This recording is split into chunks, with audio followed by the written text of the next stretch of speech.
menos para el año 2022, pues al menos se han diagnosticado 1.530 casos nuevos en lo que refiere a la región centroamericana. Todos son asociados con leucemia linfocítica aguda. Si bien hay tres tipos de fenotipos, si lo podemos mencionar así, o son los más comunes, sí, por ahí habrán unos que representan el 1%, 2%, pero en general los más predominantes son estos tres que tienen aquí: la leucemia linfocítica aguda, la leucemia mieloide aguda y la leucemia linfoblástica de células T. ¿Cuál es la más predominante? Pues la primera, leucemia linfocítica aguda. Si bien si se recuerdan, les mencioné al inicio que entre los cánceres, si vemos así el cáncer en nivel infantil, leucemia es el 31%. Pero de todas estas leucemias, ¿sí? Casi el 75% hasta el 85% son relacionados con leucemia linfocítica aguda, ¿verdad? La sobrevivencia ha mejorado, como les mencionaba, un montón. Antes de sobrevivir el 10% con tratamiento, ahora se estima que la sobrevivencia puede andar hasta el 90%. Pero ¿de qué va a depender esa sobrevivencia? Obviamente va a depender del diagnóstico oportuno y del tratamiento oportuno. Si no hacemos esto adecuadamente, pues el hecho que ya haya infiltraciones, especialmente el sistema nervioso central, ya estamos hablando de mal pronóstico, ¿verdad? Incluso con tratamiento o de recidivas. Bueno, el pico máximo de enfermedad de esta enfermedad, así que nos vamos a como enfocar un poco más acerca de la leucemia linfocítica aguda y en general cómo diagnosticarla, ¿verdad? Porque al final, que si era una mieloide, si era una células T, pues eso ya es como manejo más específico del oncólogo, pero sí nosotros como abordaje de primer nivel sí podemos hacer un gran impacto en la detección temprana de estos niños. Entonces, datos muy peculiares de la linfocítica aguda es que su pico máximo de edad es de los 2 a los 5 años. Algo en general que ustedes deben de saber, que si bien los niños menores de 1 año no suelen ser linfocítica aguda, pero los menores de 1 año y los mayores de 10 años suelen tener peor pronóstico. Entonces, cuando tenemos esta incidencia en estos brotes de edad, 2, 3 años, 5 años, como nos lo dice aquí la literatura, pues estos chicos tienen mejor oportunidad de sobrevivir, ¿verdad? A corto y mediano plazo. Estamos hablando de sobrevivir posterior al tratamiento entre 5 a 10 años, ¿verdad? Predomina en los varones en cualquier edad. En esto sí nos llevan en la delantera, especialmente en la pubertad. Es de mayor incidencia pues en los primeros 10 años de vida. Y aquí pues si hablamos de predominancia en cuanto a las razas, se habla que los de raza hispana y los de raza afroamericana pues son los que tenemos los de mayor casos. ¿Qué es lo que está sucediendo? Pues todo surge en la médula ósea, ¿verdad? Si lo tenemos que concretizar así, es un cáncer de la sangre, y donde es que se producen los compuestos de la sangre, pues es en la médula ósea, ¿verdad? Entonces, aquí en una célula progenitora, pues de la rama linfoide, comienza a degenerarse, a expandirse o a producir, pues, un conteo diferencial anormal, ¿verdad? De células. ¿Qué es lo que lo detona? Ahí lo vamos a hablar de algunas de estas cosas más adelante. Bueno, aquí está la primera célula madre. Dependiendo de qué es la célula derivada de esta, la que generalmente va a ser una célula linfoide, hablando de una linfocítica aguda, ¿verdad? Que es como, claro que tenemos las leucemias mieloides crónicas, por ejemplo, que son más comunes en los adolescentes, pero estamos hablando del brote de edad, ¿verdad? Entre los chiquitos, entre 1 año, 10 años, que es lo más común. Este es como el cuadro clásico, ¿verdad? Van a derivar de la célula madre linfoide, y aquí pues ya el diferencial de la especialización de cada célula pues va a depender de si son células B, células T, en menores porcentaje, ¿verdad? Pero eso, como les repito, ya son estudios mucho más específicos, ¿verdad? Claro que tenemos por ahí algunos problemas más específicos como agranulocitosis o, o aplasias medulares, que se parecerán quizás en algunos componentes y vamos a diferenciar de estos conceptos más adelante para que les quede más claro, ¿verdad? Pero, ¿qué otras situaciones están involucradas en relación a las leucemias? Bueno, uno es que se ha visto que casi que el 75% de estas están acompañadas de ciertas anomalías congénitas, ¿sí?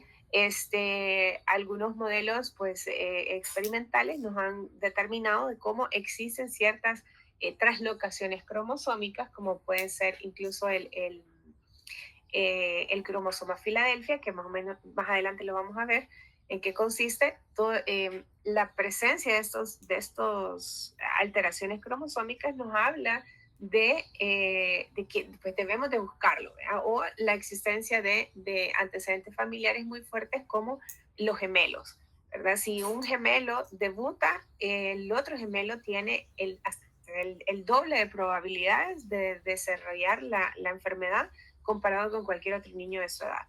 Entonces, sí hay un fuerte componente genético relacionado con las leucemias.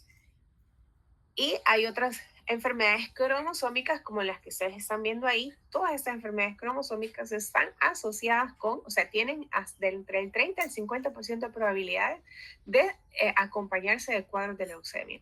Entonces, ¿qué estamos obligados? Pues que si vemos a un niño, por ejemplo, con síndrome de Down, estamos en la obligación de ser mal pensados y buscar la enfermedad, especialmente cuando comienzan a dar sintomatología, ¿verdad?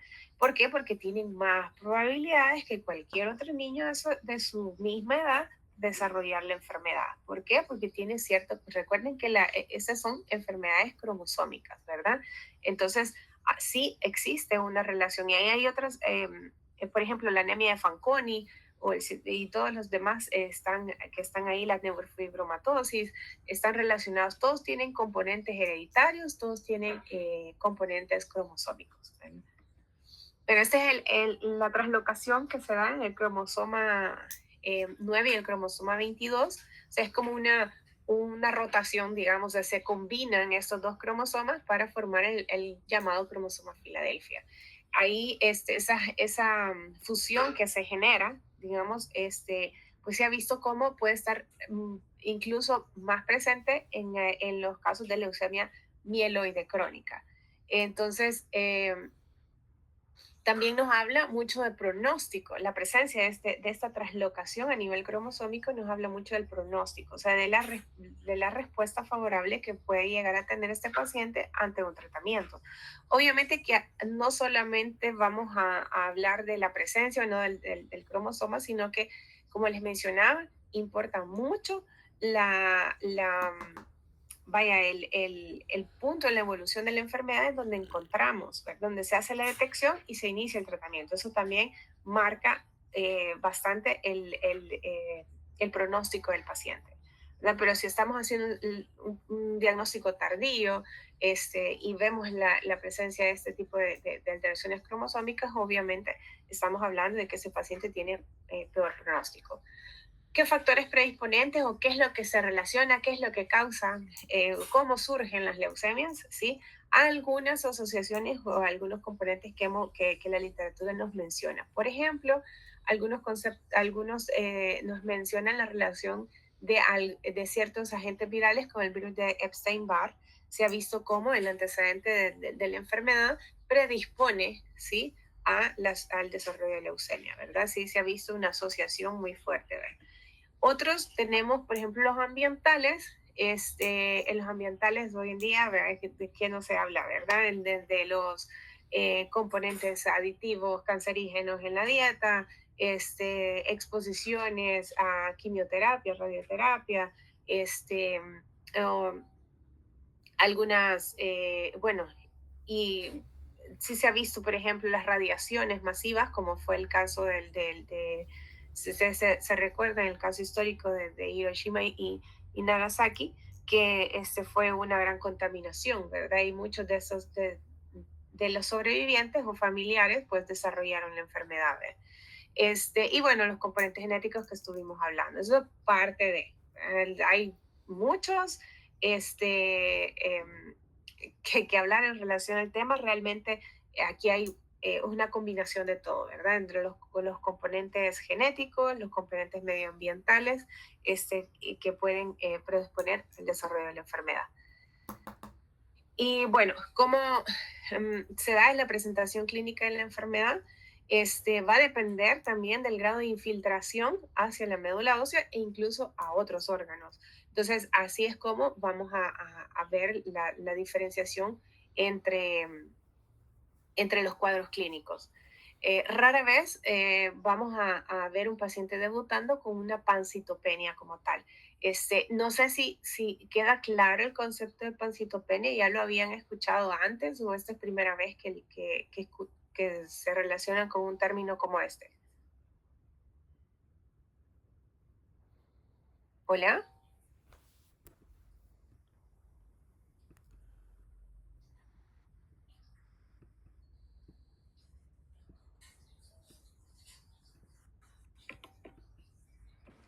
Ya lo habíamos escuchado, doctora. Ajá, ¿y a qué se refiere esto? Si no mal recuerdo, era que había una disminución en los glóbulos rojos blancos y las plaquetas. Así es. Generalmente podemos a tener vaya, la idea de que una pancitopenia, sí van a debutar todos los pacientes. No, raros es el caso en el que se presenta así. La gran mayoría sí van a tener incluso un conteo elevado de glóbulos blancos y plaquetopenia. O en menor porcentaje todavía casos de hiperleucocitosis, que más adelante vamos a ver eso. Bueno, diagnósticos diferenciales con una plasia medular, ¿qué estamos hablando? Una plasia medular se puede parecer mucho a una pancitopenia, por ejemplo, porque sí estamos viendo un conteo muy bajo de todas las células medulares, de todas las células sanguíneas, pero ahí pues las causas pueden ser diferentes o vamos a ver episodios transitorios, no vamos a ver infiltraciones a otros órganos, ¿verdad? Entonces, la clínica sí es muy, muy importante para diferenciar entre una u otra patología. Bueno, podemos llegar a encontrar hepatoesplenomegalia hasta un 65% y ser totalmente asintomática. Entonces, el examen físico, si ustedes encuentran una alteración en un hemograma, pues ahí es importante ir a buscar hepatoesplenomegalia, ¿verdad? En los niños pequeñitos que de repente ya caminaban y luego se sientan, ya no quieren caminar, hay que sospechar, ¿verdad? Si no hay infiltración a nivel óseo, ya que esto sí puede ser un signo de alarma. A veces confunden mucho también los mal llamados dolores de crecimiento. Si bien hay niños que son un poco más sensibles y ¿qué podemos diferenciar? Bueno, estos dolores de crecimiento, si los podemos llamar así, pues son benignos, o suelen acompañarse en días donde hubo mucha actividad física, ¿verdad? En el niño, generalmente ceden, ya sea con un analgésico sin mayor intervención, el reposo es muy importante, son bilaterales, no afecta el neurodesarrollo del niño, pero si ustedes están evaluando ya niños que este dolor así es crónico, si hay entumecimiento en las extremidades, hay alteración en la deambulación, no debe de pasarse desapercibido y descartar, ¿verdad? Que no haya una asociación con una leucemia, ¿verdad? Y luego tenemos, bueno, hay ciertos tipos de leucemia, especialmente los que derivan del estirpe T, que pueden venirse asociados con afectaciones en mediastino a nivel del sistema nervioso central. Bueno, entonces, pero ¿qué pasa cuando nos llega a la consulta un niño con cierta sintomatología y qué es lo que debemos de colocar como un signo de alarma y decir, ok, procedamos a hacer exámenes o al contrario, refiero a este paciente inmediatamente? Porque entre el tiempo que que el paciente presenta síntomas y consulta y recibe el tratamiento definitivo, pues eso puede durar meses o años incluso, ¿verdad? Entonces, sí es importante en el pronóstico de vida del paciente. ¿Cómo nos puede venir consultando un niño? Bueno, desde fiebres o escalofríos, fiebres nocturnas, fiebres sin un foco aparente, ¿verdad? Fatiga persistente, aquel niño que, miren, los niños normalmente con un proceso febril agudo, no suelen decaerse tanto, ¿verdad? Y esa es una peculiaridad de los niños. Tienen buen aspecto general o en el momento de la fiebre y luego pues se recuperan con una gran facilidad. Pero si este no es el caso, si el niño está muy decaído, hay astenia, la astenia es que no tiene ánimo ni voluntad de hacer nada, ¿verdad? Hay pérdida de peso, en algunos casos lo vamos a ver, no va a ser tan notorio, quizás más notorio en el adolescente o en el adulto, ¿vea? Pueden venir casos acompañados de anorexias, adenopatías, ¿sí? Especialmente esas adenopatías cervicales que de repente ya fueron tratadas con antibióticos, antiinflamatorios, ya pasaron 2 semanas y no ceden, no duelen, esas deben de ser investigadas inmediatamente, ¿verdad? No, pues, es que se ve bien, ¿verdad? Que el niño se ve bien, entonces lo dilatamos, ¿verdad? Eso no puede ser, ¿verdad? Me van a permitir un momentito.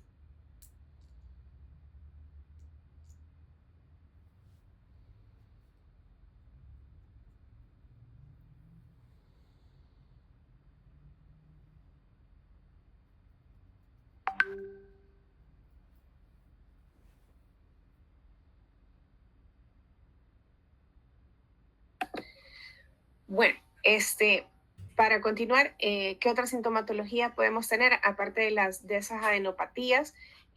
Como les mencionaba, hepatosplenomegalia, equimosis que no tienen razón, ¿verdad? Que no hay una justificación secundaria a un trauma, hematomas, epistaxis o sangrados recurrentes, sudores nocturnos y pues los dolores osteoarticulares o los dolores que de repente se pueden confundir con esos mal llamados dolores de crecimiento.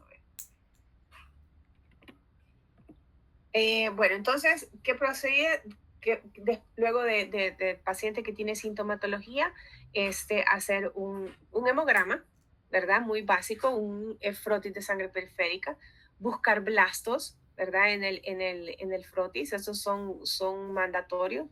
Ahora, si nosotros eh, encontramos anemia, leucopenia o leucocitosis o hiperleucocitosis, que estamos hablando, eso va a depender de la edad del niño, ¿verdad? No es lo mismo valorar una hiperleucocitosis en el recién nacido al año de vida, a los 10 años, pero en general, si ustedes ven conteos arriba de 30.000 células blancas, ya estamos hablando de un cuadro de hiperleucocitosis o conocido como eh, síndromes leucemoides, ¿verdad? ¿Qué puede causar eso? ¿Todos son relacionados a leucemia? No, pueden haber muchas otras causas asociadas, ¿verdad?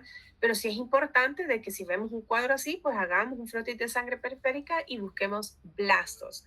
¿Qué son los blastos? Bueno, son linfocitos inmaduros que se encuentran en el torrente sanguíneo, que han salido al torrente sanguíneo, ¿verdad? Pero que pues todavía no están en su capacidad funcional total. Entonces, cuando son abundantes, pues el laboratorio inmediatamente nos lo reporta. Pero si usted tiene la sospecha clínica, debe de indicarle al clínico del laboratorio que le busque, ¿verdad? Específicamente para que sea más acucioso en el examen, ¿verdad? Y en la exploración. Los signos de sangrado sí pueden ser comunes y pueden venir acompañando, ¿verdad? Así que deben de hacernos sospechar. ¿Qué otros estudios van a complementar o hacernos el diagnóstico certero? Hacer la aspiración de médula ósea, el análisis de líquido cefalorraquídeo, y bueno, exámenes de inmunohistoquímica, ¿verdad? Que esos nos van a ayudar tanto para diferenciar el tipo de estirpe de leucemia en la que nos estamos encontrando y también para dirigir el tratamiento, ¿verdad? Y ahí van a venir otros exámenes complementarios para identificar el nivel de infiltración de la enfermedad, ya sea a nivel del sistema nervioso central, a nivel hepático, renal. Entonces sí necesitamos hacer un estudio completo del paciente, tanto para como determinar el avance de la enfermedad como para a los médicos que inician el tratamiento, también eso es muy, muy útil saber cómo están la función de los demás órganos. Algo que no mencioné, que no estaba por acá entre la sintomatología, pero antes que, no sé si está más adelante, pero antes que se me olvide, se los menciono, es otra manifestación que los varoncitos pueden tener y esto es, sí, no está por acá. Eh, y recuerden que los varones son más predisponentes para la enfermedad. Y algo que siempre debemos de buscar en el examen físico de un niño es el estado de los testículos, porque puede haber agrandamiento testicular, infiltración a nivel testicular. Y cuando el niño consulta por eso inicialmente, pues no está recomendado hacer una biopsia testicular, sino que al contrario, buscar si no hay de base una leucemia, ¿verdad? A eso se los menciono para que no pase por alto a la hora de la exploración física esto, ¿verdad? Bueno, y luego los grupos de riesgo, pues ahí es una manera de cómo los clasifican. El, el, el grupo estándar, el grupo intermedio y el grupo de muy alto riesgo. ¿Quiénes son los de alto riesgo? Pues los niños menores de 1 año, los niños con ciertos cambios genéticos o componentes cromosómicos, ¿verdad? Con una respuesta lenta al tratamiento o que incluso ya hayan recibido tratamiento y ahora tienen una recidiva, ¿verdad? Esos son los de peor pronóstico. ¿Quiénes son los estándares? Bueno, entre 1 y 10 años. Como les mencionaba, los menores de 1 año y los mayores de 10 años tienden a tener no muy buena respuesta, ¿verdad? O muy buena evolución. Bueno, estos son simplemente para que lo conozcan, cómo se clasifica todavía la leucemia linfocítica aguda y para qué nos sirve todo esto. Bueno, nos sirve para determinar al final pronóstico y también identificar el tipo de tratamiento que se le va a brindar al paciente, ¿verdad? Para esto es la finalidad de hacer. Claro, eso no lo vamos a hacer en primer nivel. ¿Qué es lo más importante que ustedes deben de hacer? La clínica, escuchar bien, claro que pueden llegar pacientes inicialmente, obviamente, pálidos, con historia de astenia, con un conteo de células blancas anormal, ¿verdad? Con signos de sangrado. Entonces, es fácil quizás intuir en estos casos. Pero recuerden que si ustedes tienen la sospecha, deben de derivar a este paciente inmediatamente, porque ahí vamos a determinar cuánto tiempo este paciente termine llegando hasta el centro oncológico de tercer nivel que tenemos a nivel nacional, puede dilatarse bastante, ¿verdad? Y al final estamos hablando de supervivencia de estos pacientes. Bueno, otras complicaciones de alto riesgo que están asociadas con leucemia son casos de hiperleucocitosis. ¿Por qué? Porque nos pueden terminar en cuadros de síndrome de lisis tumoral, síndrome de mediastino anterior, que son masas que crecen a nivel de mediastino que pueden comprometer la vía aérea, ¿verdad? Síndrome de vena cava superior también. Todo eso son como complicaciones o urgencias oncológicas, ¿verdad? Que están asociadas con leucemia y que al final, pues en corto plazo, o sea, de una manera muy, muy rápida, pueden pues derivar en la muerte si no se tratan oportunamente. Entonces, esto es como los casos de fatalidad. ¿Ver? Aquí les queda la literatura donde ustedes pueden consultar, ¿verdad? Pues vamos a hablar siempre del libro de Nelson a primera instancia, ¿verdad? No sé si tienen alguna duda por el momento.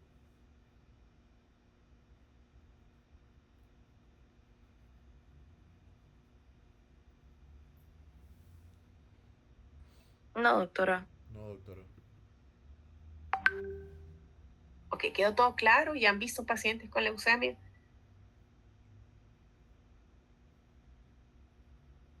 ¿O síndromes mieloproliferativos? ¿Alguna vez han tenido creo que, o en adultos o adolescentes?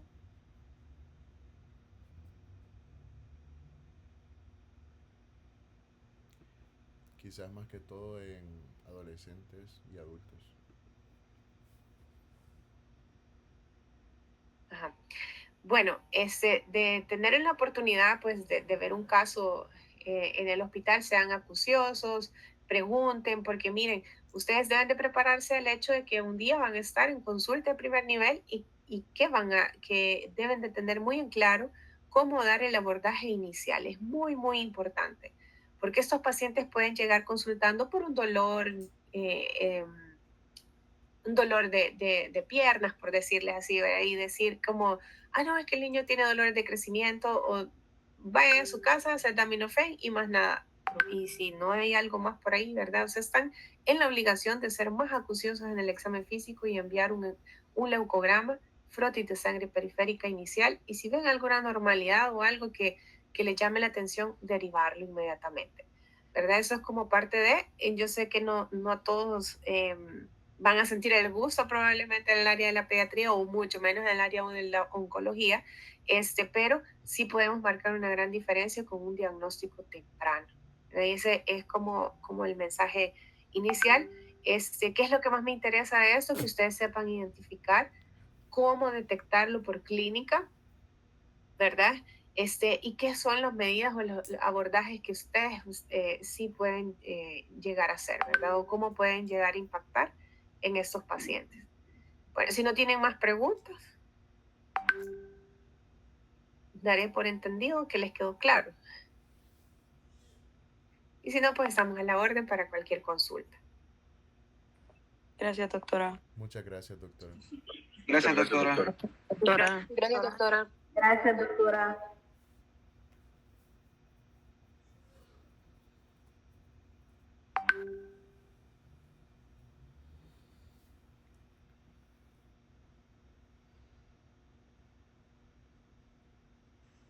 Ay, sí, ahora sí contestan todo, vea.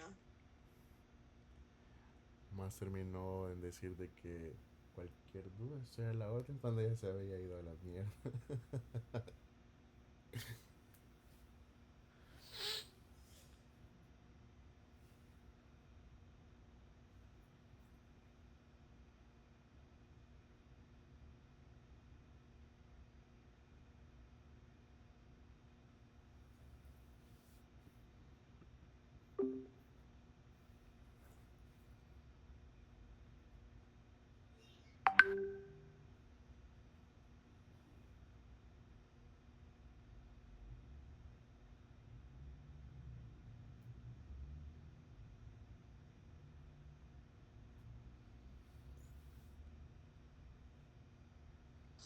Se pela la gente.